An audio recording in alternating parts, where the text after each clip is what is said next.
look into your platform more from a strategic perspective. I want to build a digital platform rather than an e-commerce or a transactional platform. So if you look into this ambition, then you understand that e-commerce engine, for example, is one of the capabilities that you need, but you need other capabilities. For example, in order to engage your customers, you need the Martech stack, and then on Martech stack, you have other several products. Growing a business requires a holistic approach that extends beyond sales and marketing. This approach needs alignment among people, processes, and technologies. So if you're a business owner, operations, or finance leader looking to learn growth strategies from your peers and competitors, you're tuned into the right podcast. Welcome to the WBS Podcast, where scalable growth using business systems is our #1 priority. Now, here is your host, Sam Gupta. Hey everyone, welcome back to another episode of the WBS Podcast. I'm Sam Gupta, your host and principal consultant at the independent ERP and digital transformation consulting firm Elevate IQ. Architecture is a bureaucratic term. At least that's what business users might feel, as it comes across as more of an IT boilerplate. And business users are not off, as most technical and IT professionals end up using too much IT and technical boilerplate with architecture that it might not make any sense to the business users. However, having a good architecture is like having a plan for your journey. No plan means a lot of wandering around and taking too much time to get to a destination. So regardless of your preferences for the architecture, it's not optional. In today's episode, our guest, Indrit Selimi, discusses the importance of architecture in designing commerce solutions. He also discusses why architecture may be perceived as more of a technical term, but having an architecture is critical regardless of the term you use. Finally, he discusses the difference between several different commerce solutions in the market and their differences, such as headless, monolith, and suite-centric commerce solutions. Let me introduce Indrit to you. Indrit has an extended experience in several industry sectors, including fashion and luxury, retail, multimedia, insurance, FMCG, telco, etc. His expertise and interests are mainly focused on solution architecture and digital transformation. His experience is well grounded in both functional and technical aspects, and he has led very large and complex projects for well-known global clients. With that, let's get to the conversation. Hello, hey Indrit, welcome to the show. Hi Sam, very happy to be with you today. Yeah, and I am super excited as well, to be honest, because as we all know, the composable is a very interesting space in general, and you are going to have the real depth in terms of architecture. And personally, I enjoy real depth when we are talking about understanding of these concepts. So this is going to be super fun for me. Absolutely, also for me. I hope to be up to your expectations.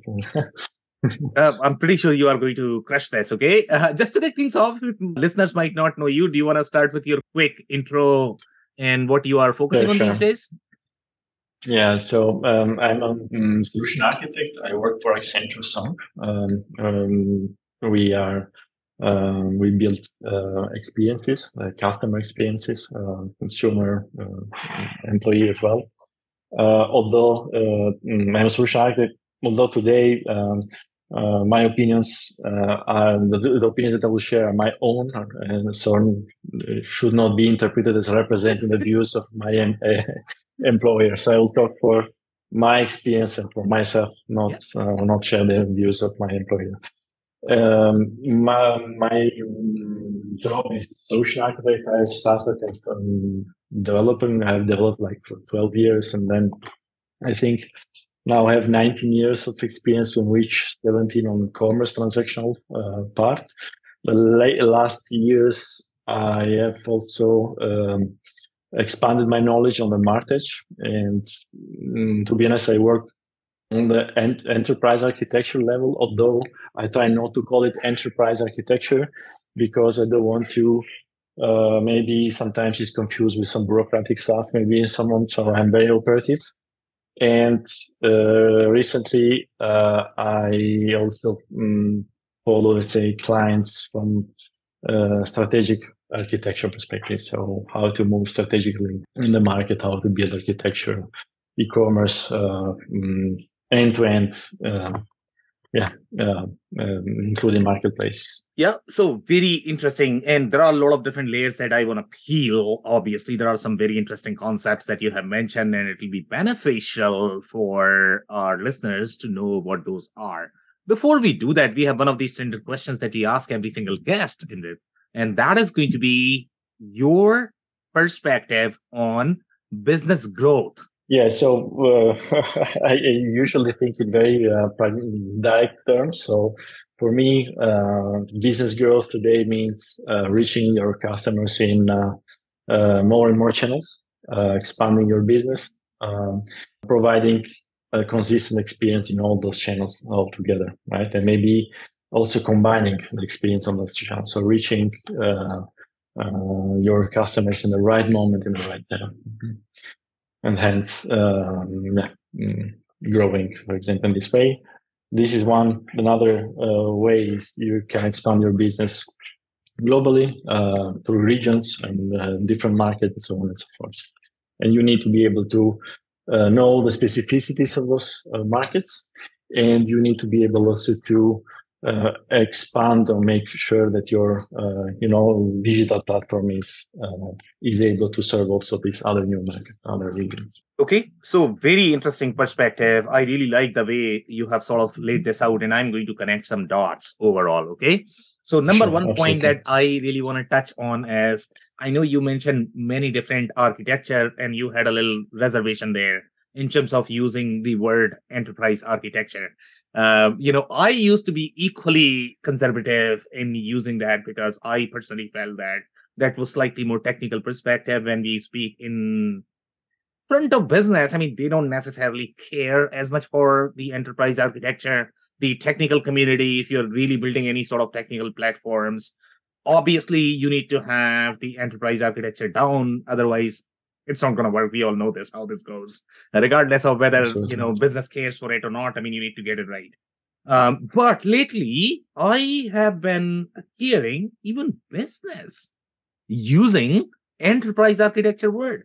So I don't know if they are more educated now in terms of how to execute the IT projects. But I have seen supply chain executives, I've seen marketing executives using the term enterprise architecture, maybe because of complexity. I don't know if you are hearing the same thing in your space when you talk to your customers. Yeah, absolutely. So I think in general, to be honest, I have heard architecture in general. So my impression is that the relevance of architecture is well understood. So even if you are operating digital from a business perspective, architecture is a keyword that is recognized, right? Yeah. So this is important. I believe that in the last years, there has been some terminology that has moved from technical perspective to the business. I'm not sure if this has been correct or not, because sometimes it also confuses. But I have noticed that some of the concepts that we use on the technical, let's say, on our technical IT part, now has also permeates the business as well. Mm-hmm. But I see this as an overall good result, because, I mean, we need to work this is my perspective, personal perspective. I think that the best teams with the best outcomes are teams that communicate very closely between business and the technical people. So to me, it makes perfect sense that you have also business people understanding a little bit of architecture concept. Yeah, so I'll add some more context here. The customers that you are dealing with obviously are going to be slightly larger. They are going to be slightly more mature overall in terms of digital maturity. Okay, when you look at their sort of experience, okay, you are looking at very mature IT teams. You are probably looking at business folks that have probably gone through multiple implementations. So they sort of know how to execute these projects, and they are probably going to understand the value of architecture. Because typically, in my experience, and again, you can tell me if you are seeing anything different with the customers and the industries that you deal with. But in my experience, when anybody starts in their digital maturity first time, it's probably not going to be very successful. Okay. Then it takes a while because initially you are not going to appreciate. In fact, initially you had mentioned the solution architecture word, right? If I look at my average SMB, to be honest, Indrit, okay, they don't necessarily understand what architecture is for them. They have just the IT guy. They have. So IT guy is probably doing everything. They don't really differentiate between a developer and a solution architect versus CIO level expertise. So let's say if you were the SMB and let's say obviously they are going to be super limited in terms of budget, right? So how would you approach this if you are consulting with them? Yes, absolutely. I think in that kind of context, I really strive for simplicity. Yeah. So maybe understanding key business goals and then really try to create an architecture or find out a solution in the market that is matching those key business goals while really looking to the simplicity. Simplicity of the solution, but also how to operate it. Right? So easiness of operating as well. So in that case, maybe even, that there is a lot of nowadays this diatribe between monolith versus that and versus whatever, composable, whatever. But in my view, every paradigm has its own context. And for example, on context is that they need to have this kind of simplicity, very fast time to market without doing too much build and configuration by themselves. A suite solution would be perfectly okay, for example. Not necessarily we need to always strive for complex solution and sophisticated things if those are not really needed. Yeah, so very interesting perspective there. So I'm going to touch a little bit more on simplicity, okay? So simplicity is great, right? But I mean, if you look at the state of average SMB, they probably are more complex than enterprises, to be honest, okay? And the reason for that is because their processes are going to be all over the place. Their data is not sort of streamlined. They are kind of still trying to figure out their product market fit. So their product itself is going to be millions of products. I mean, they are trying to sell whatever they can, I guess, in their power. And it takes a while to understand the product market fit that, okay, where you have the predictable revenue, what you really want to carry, and how do you sort of structure your data information model as well as sort of the business model so that you can build an architecture on top of that, right? So, yes, you want simplicity because your expertise is not there, your budget is not there, but from the business perspective, you are far more complex. I don't know if you, if you see that in your experience. Yeah, I mean, usually I work maybe, as you said, maybe with customers that are a little bit more structured, so more on enterprise rather than SMBs, to be honest. Although I have had the opportunity to work also with smaller customers. But I think that at the end of the day, it'll be a sort of trade-off, right? So you need to prioritize. You cannot, maybe if you're that small, then you have still a lot of ambitions, but the budget is limited and the knowledge is, and maybe you have also difficulty to, I think also to accumulate talent, right? So I believe that in SMB segments, there's also some issues to find talents in the market because they are not known maybe as other big brands. And this is another, I think, challenging problem that I've seen in SMB. So even finding talents in the market. So at the end of the day, I think for them would be a trade-off. They need to prioritize very closely their goals and then act upon that, maybe going step by step. Okay, could not agree more. But now let's go back to your comment. I mean, when you mentioned about business growth, you were talking about more channels, globalization. Okay, that also means complexity, right? So how would you balance this when you are, let's say, a small business And you are trying to balance both of these things where you need to be simple from the architecture perspective because your budget is limited, but at the same time, you are sort of hungry. You are trying to attack as many markets as you can in your power to be able to grow. So, how do you balance this? It's a good question. Yeah, so from the architecture perspective, I would say that one way that maybe you can balance those two conflicting needs, you could choose a technology that allows you quickly maybe to connect different services, or for example, different payment gateways, different local systems. I'm under impression that this way of doing things fast will lead to accumulating tech debt, right? So you can go fast, but then you are going to accumulate a bit of tech debt like this, like you are going on credit. Yeah. And I think this is one of the challenging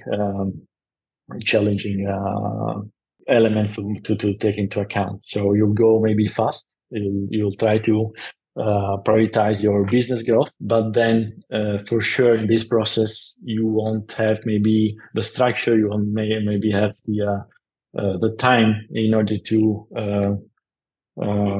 grow your system correctly.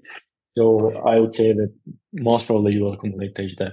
So you need to take that tech debt under control. That will be the challenge with time. Yeah, very interesting perspective. So let's go back to the conversation about this whole monolith versus composable versus headless versus so many different terms that nobody really understands what they really mean.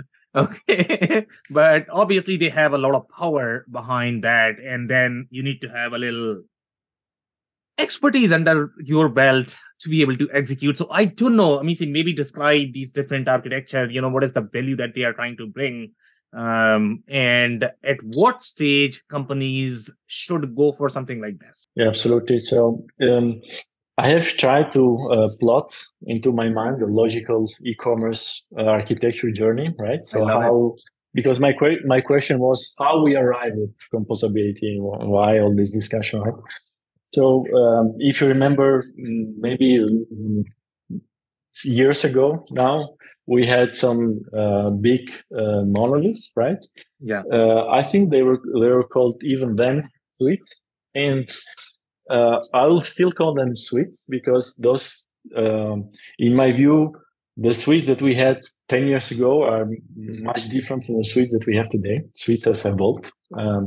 So that's why I'm not very much on this monolithic versus whatever wars, because I don't see necessarily anything wrong with the monolith, right? Even from the software design perspective, there is no issue at all with the monolith.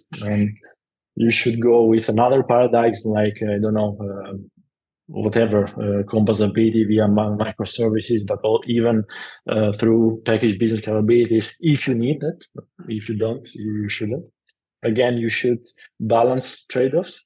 So anyway, in my logically plotting those stages that we went with e-commerce architectures, I think we started with old style suite, I would call it, like which was everything was coupled together, and I think from sales and commercial perspective, more features you had in and better was this product. And so these products accumulated a lot of hundreds of features. And then what happened is, simplifying a little bit, what happened is that we had mobile devices coming into the picture, a lot of push to have mobile first and so on. And these old products were copying a little bit, not so much with these different heads.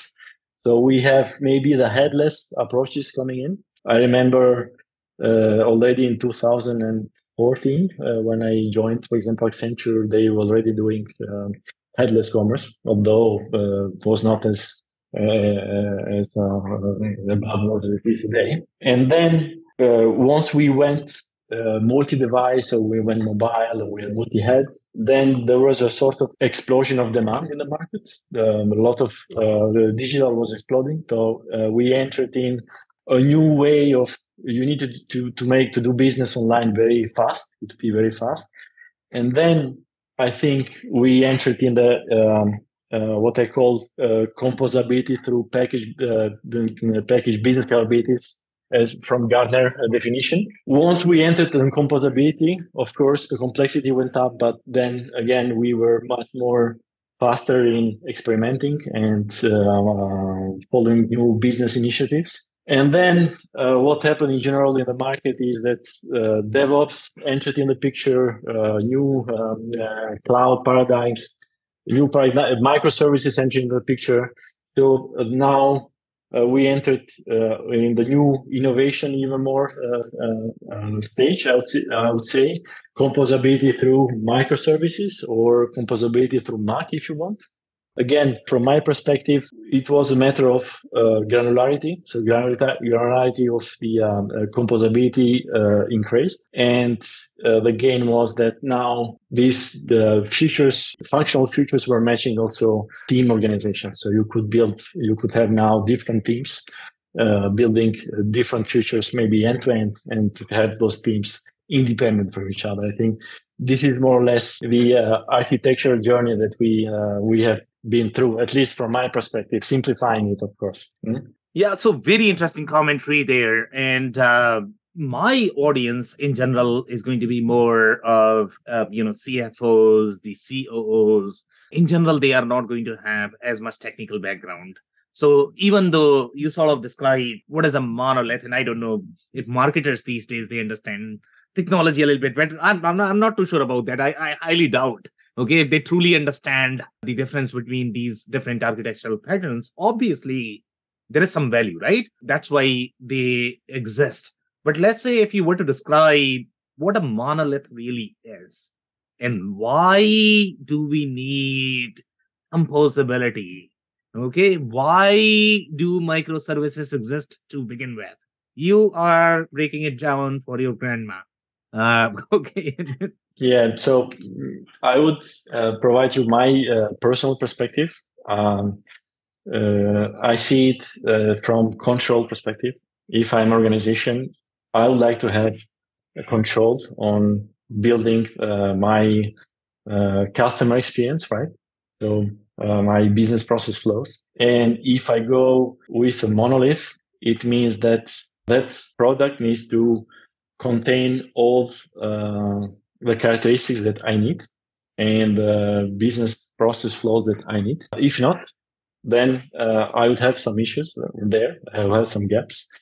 If otherwise, I would like to have my own maybe business specific processes or flows. If I go with what we call composable solution, then most probably I would have more control on building this experience because I can combine different solutions, and combining different solutions, I can realize better, or I could also match better my specific business processes. This is that being said, again, maybe the monolith is the wrong term because nowadays I'm not sure if we are. Again, the market as a whole has evolved. So we are not really working with, I think, in the market today with monoliths like 10 years ago, in which, again, you were very constrained in the way that you could do and could not do, and so on and so forth.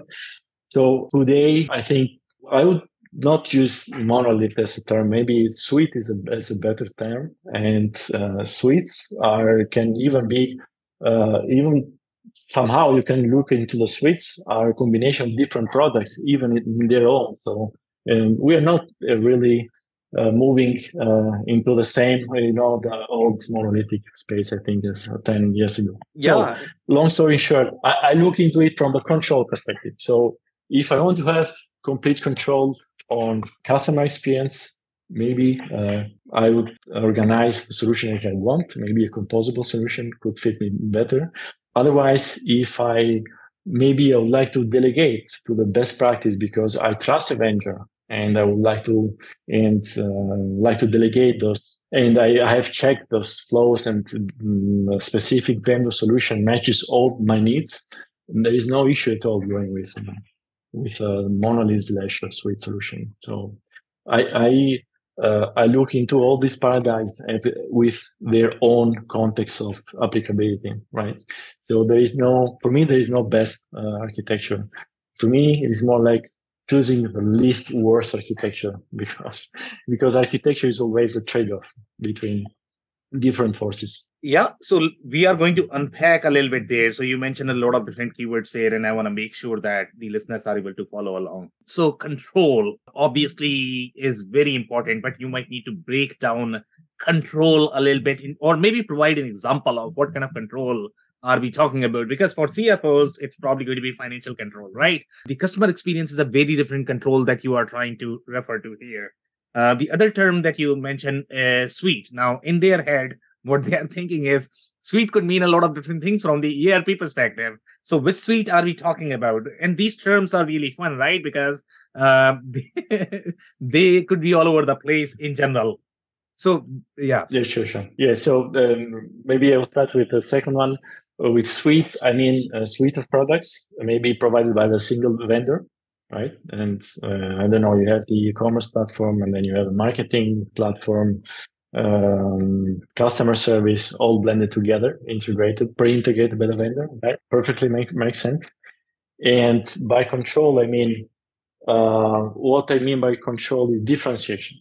So if you want to differentiate, right, in base of your own business specificities, and maybe what is already in the market given from a single vendor is not matching exactly your differentiation needs from a business perspective, then maybe you could build those differences. You can differentiate yourself combining different solutions, or maybe not only combining different solutions, but maybe you could even implement by your own a capability that you see as a differentiating for your business. This is what I mean. And by control is another, maybe IT.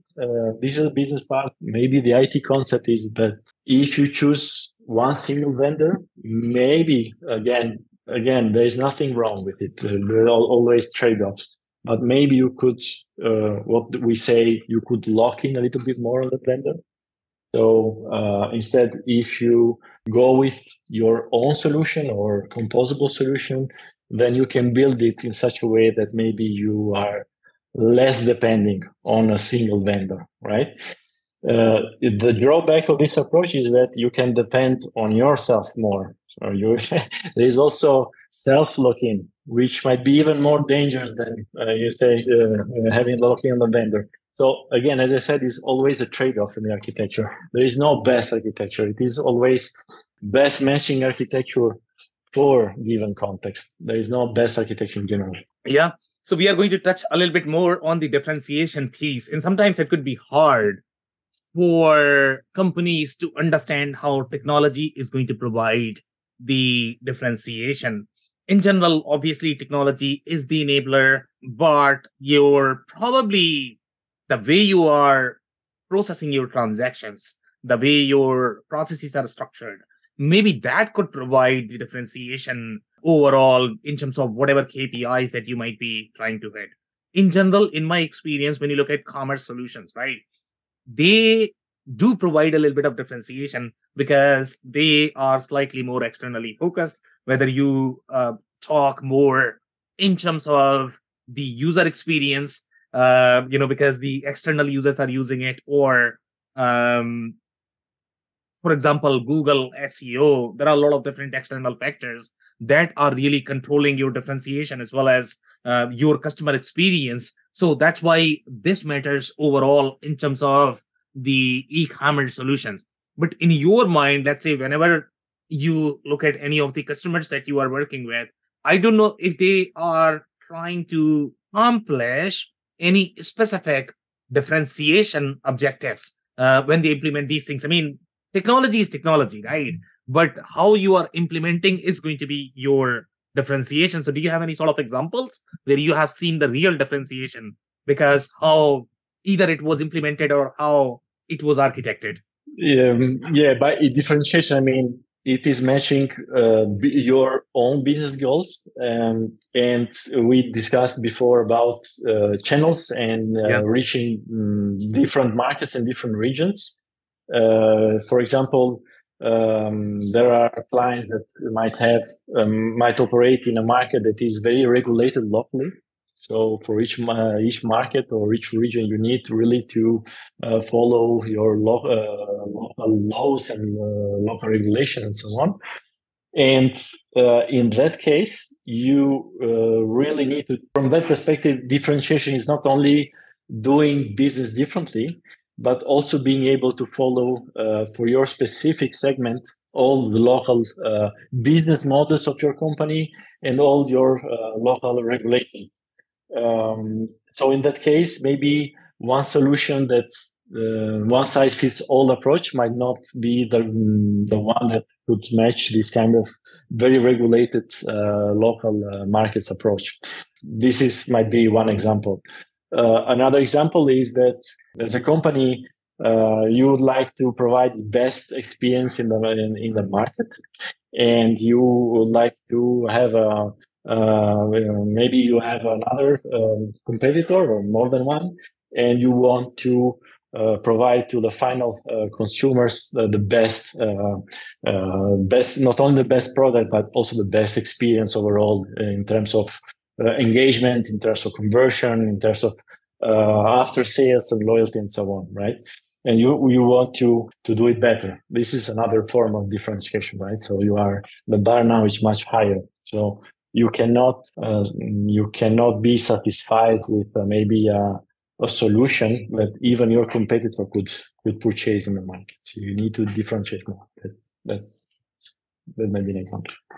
Yeah, very interesting. So give me some examples of how, let's say, if I have one size fits all, and I don't know, I mean, say if we are going to name the names here, right? Maybe we can. Okay, so maybe let's pick some of the monolith platform and then talk about where they would run into challenges from the business perspective. I don't know if you mentioned that, if you are attacking different markets, if you're attacking different channels, that may not be enough. So what is that not enough? Where are they going to fall short? Overall, is it going to be more in terms of conversion? Is it going to be more in terms of complying with the local markets? Is it because they don't have that functionality built? Or what are the core drivers why it would fall short? Yeah. I mean, it really depends on the specific businesses, but maybe depending on your specific business object in some areas, the features that are provided in that area are simply not good enough, or they're not matching your needs, not from whatever criteria. Might be experience, might be functionalities, fundamentally, where maybe you need I don't know, a really sophisticated pricing engine because your business have very complex promotion mechanics, and etc. Or you have your loyalty programs are really sophisticated, and maybe what is coming with I don't know, with e-commerce platform that is not enough. So what you need in that case is maybe you would like to go into the market and choose the best, one of the best, other products in the market that are providing that capabilities. Example, you like to have best in breed experience, and then you like to look into DXPs, for example, like Adobe, because Adobe is one of the best into a market from the marketing perspective, right? You're an experience perspective. Yeah. And your e-commerce built-in content management system is not at that level, simply because it is something has been built to support actual e-commerce engine. Is not the core business of a company building a marketing digital experience platform like Adobe is doing. So you are really basically is a matter of specialization, right? Each vendor has its own specialization in some area, and then you have the ability to choose from different solutions the best, what is called the best of breed, right? The best of breed approach. I'm not sure if I answered to you. Or you definitely did. I mean, it's much better overall. So now, I mean, just to hold the listeners, I don't know if you're going to have any sort of stories or the examples that you might be able to share. And what I'm looking in those examples as, let's say, if somebody moved to Composable, okay, what were the core drivers in moving to, and sometimes people are going to say, you know what, I'm going composable because everybody else is going, which is great. Okay. But in my mind, I'm always Yeah. looking for those business drivers. What were the core challenges? Where they were really struggling? Was it omni-channel? Was it the shortcoming of specific functionality on a monolith platform? That's why they had to go. Or is it transaction volume? What were the core drivers for these businesses when they Yeah, chose this? yeah, very trivial core driver, Sam, is again not building a vertical e-commerce solution, Yeah. but looking to your platform more from a strategic perspective. I want to build a digital platform rather than an e-commerce or a transactional platform. So if you look into this ambition, then you understand that e-commerce engine, for example, is one of the capabilities that you need, but you need other capabilities. For example, in order to engage your customers, you need the market stack, and then on market stack you have other several products. And once that you convert your consumers, and then you have them interested in your product, so they are able to to register, maybe purchase a product, then you like to provide the best in class customer service, for example. And we already talked about the loyalty, the after sales programs, and so on and so forth. So if you look at this kind of ambition, so following and providing an end-to-end customer journey, starting from awareness, engagement, the conversion,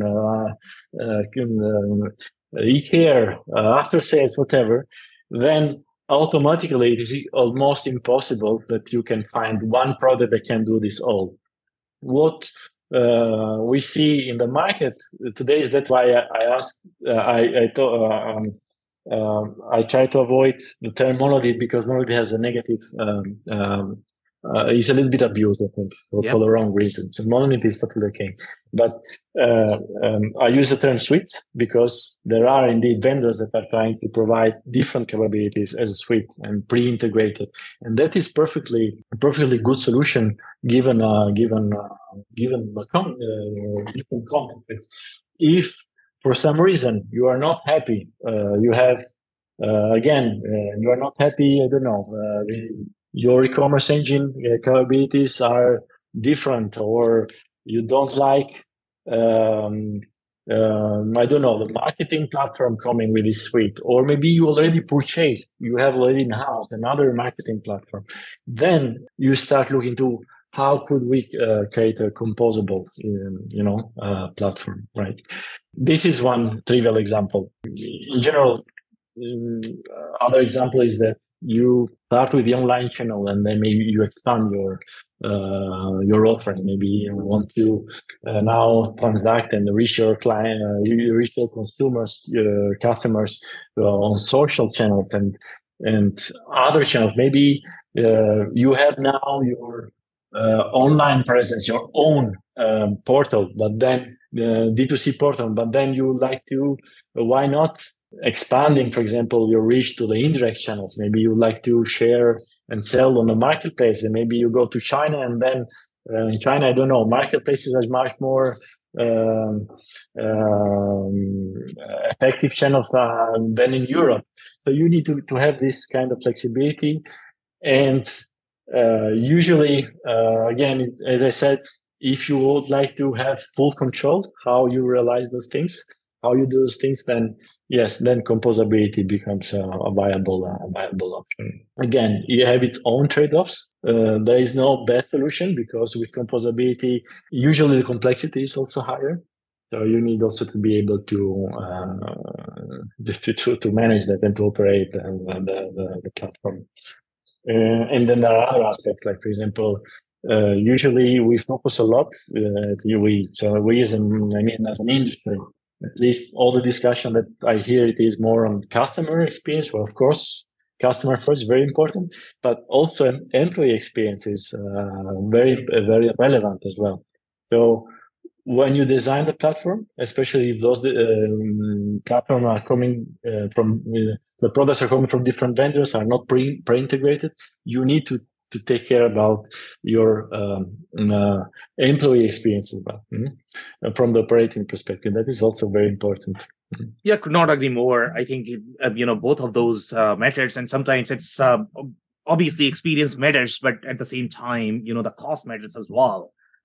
You need to sometimes when you improve the customer experience, that may drive your cost as well. And if you don't have as much margin in your e-commerce business, sometimes that could be a tricky conversation to have in general.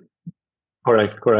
So for example, that's the question indeed about the costs. Made me think a lot about it, especially because, again, as we said, we wanted to be really differentiated, to pick the best solution in the market and compose it and so on and so forth. But this could lead to complexity and costs. So that's why recently I've been thinking and not only thinking, but working on the unified commerce concept, which is not new. At least Gartner, I think, has already defined it years ago.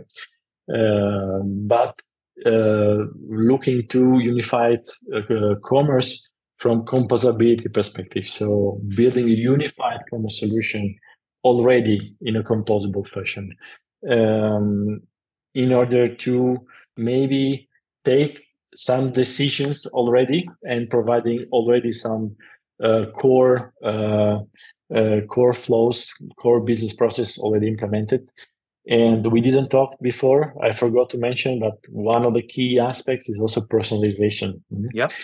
Personalization not only of the products or next best offers, but personalization of both product and the experience. So you need to do those both. You need to personalize not only offerings. So I'm choosing the product that is more suitable for you. Maybe think about a financial institute. They have many policies, for example, and many products, financial products that can sell. And it's really relevant to choose the one that are relevant for FAM or for Indrit or whatever. This is one aspect, but the other aspect is also the experience. For example, while I am proposing these products to you, I am also choosing the best digital experience, which could be even online, but would be also offline experience. I can engage you in multiple channels. And I think this is also where a unified commerce approach could really be a very big benefit.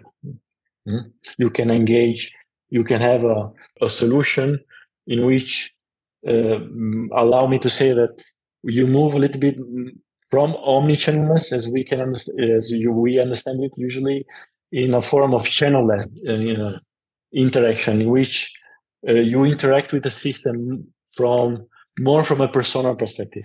So you have maybe all omnichannel services that are published as APIs, and then you can consume those services from different personas. Personas could be customer, could be a customer service agent, could be a sales agent, could be devices, could be marketplaces. Again, but you have a unified experience, right? So you have consistent business processes. Could not agree more. It's all about consistency, I guess. So thank you so much for this episode. I guess that's it for today. Do you have any last minute closing advice for our listeners by any chance? I think that nowadays it's difficult to navigate all these different nuances because, again, we are there's a sort of paradox, which apparently we have a lot of information, but at the end of the day, it is difficult to understand the noise, to separate noise from signal, right? So my recommendation would be seek for expertise, for maybe from who have already done it, have worked, have experience on the market, and hear and have some guidance, because it is really difficult to navigate all these sometimes even bad words that we hear, right? A monolith is bad and that is good. That's not true. That's not true. Each context has its own solution, and it's perfectly fine, be it a monolith or not, or composable through package business capabilities, through Mac or microservices, whatever could be custom. So seek for, I think, for guidance and for expertise. That would be my recommendation. Could not agree more. And my personal takeaway from this conversation is going to be, it doesn't matter whether you are going to call it solution architecture, enterprise architecture, or strategic architecture, but make sure you have some form of architecture, because that's must have. Absolutely. Totally agree. Of course. So thank you so much once again. This has been a powerful episode. Thanks to you, Sam. It was a pleasure to have the opportunity to talk with you. Really interesting also for me. Thank you so much. I cannot thank our guests enough for coming on the show, for sharing their knowledge and journey. I always pick up learnings from our guests, and hopefully you learned something new today. If you'd like to learn more about Indrit, connect with and follow him on LinkedIn. His LinkedIn handle is Indrit Selimi. It's INDRITSELIMI. Links and more information will also be available in the show notes. Also, don't forget to subscribe and spread the word among folks with similar backgrounds. If you have any questions or comments about the show, please review and rate us on your favorite podcasting platform or DM me on any social channels. I'll try my best to respond personally and make sure you get help.